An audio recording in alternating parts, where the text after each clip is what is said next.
दूसरी ओर लंका दहन से सारे राक्षस भयभीत थे। दो पापियों के नाश को, धर्म के प्रकाश को, धर्म के प्रकाश को, पापियों के नाश को, धर्म के प्रकाश को।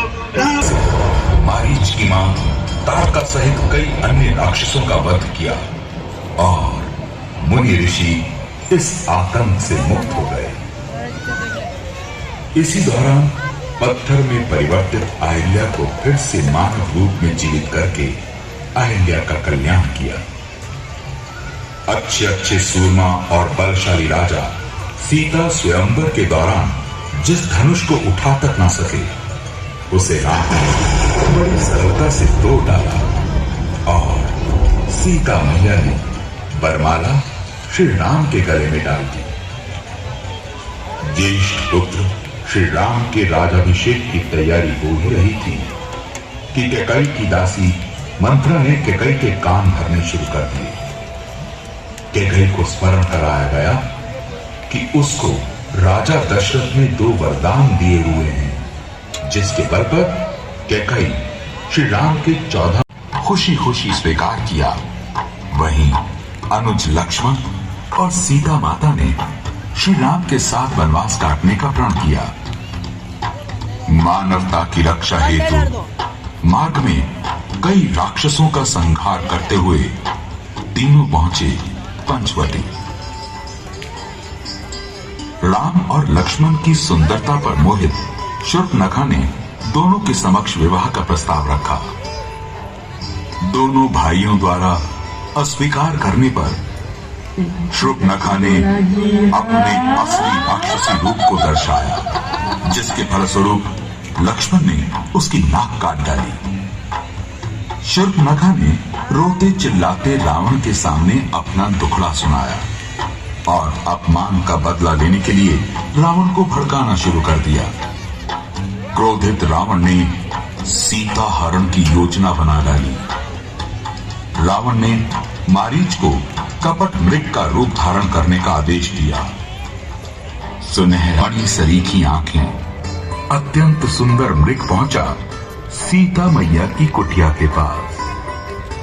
मां सीता उसके आकर्षण से इतनी प्रभावित हुई कि उन्होंने श्री राम को उस मृग को लाने का आग्रह किया। राम चल पड़े मृग के पीछे पीछे। वन से श्री राम जैसे स्वर में पुकार सुनकर लक्ष्मण श्री राम की ओर जाने से पहले सीता मैया की सुरक्षा के लिए कुटिया के चारों ओर रेखा खींच देते हैं और सीता मैया से अनुरोध करते हैं कि इस रेखा को वो ना लांघें, यानी लक्ष्मण रेखा के अंदर अंदर रहें। लक्ष्मण के जाते ही रावण भिक्षु के भेष में भिक्षा मांगने सीता मैया के द्वार पहुंचता है और अवसर मिलते ही सीता मैया का हरण कर लेता है। आकाश मार्ग में दुष्ट रावण को राम भक्त वृद्ध जटायु ने जब रोकने का प्रयास किया तो रावण ने जटायु को बुरी तरह से घायल कर दिया।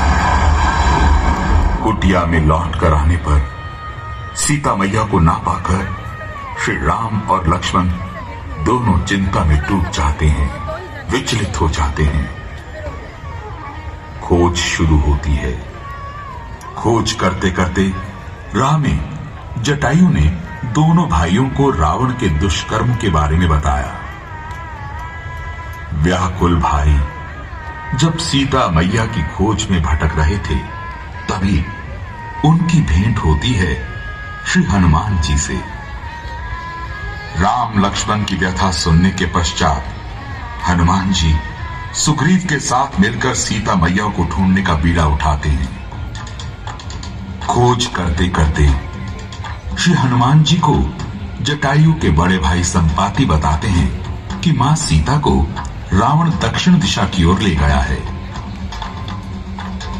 वानर सेना के महामंत्री जामवंत ने हनुमान जी को लंका जाकर सीता मैया को खोजने का आदेश दिया। समुद्र पार करते समय मध्य में श्री हनुमान जी को एक राक्षसी ने रोकना चाहा, तो हनुमान फिर श्री हनुमान सीता मैया से निशानी के तौर पर चूड़ामणि लेकर श्री राम तक पहुंचे और सारा विवरण जा सुनाया। इधर राम, लक्ष्मण, हनुमान, सुग्रीव और वानर सेना युद्ध की तैयारी में जुटे हुए थे। दूसरी ओर लंका दहन से सारे राक्षस भयभीत थे। दोनों तरफ से युद्ध की तैयारी होने लगी। रावण के भाई विभीषण ने रावण को कई प्रकार से समझाया बुझाया कि प्रभु राम भगवान हैं जो मनुष्य के रूप में प्रकट हुए हैं। उनका विरोध छोड़ दो और सीता माता को सम्मान सहित लौटा दो। रावण ने विभीषण का अपमान कर उसे अपने राजभवन से निकाल दिया।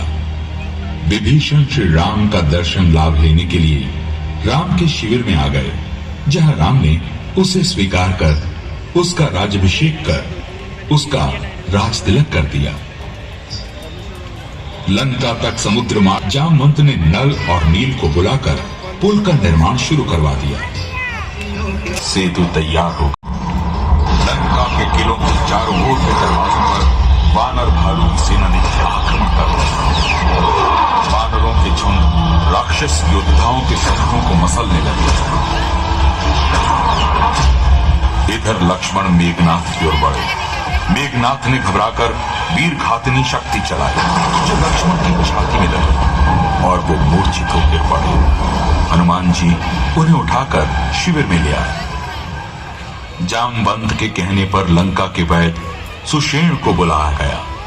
उन्होंने पर्वत और औषध का नाम बताकर हनुमान को उन्हें लाने के लिए भेजा। वो पर्वत पर पहुंचे, किंतु औषध ना पहचान पाने पर पूरा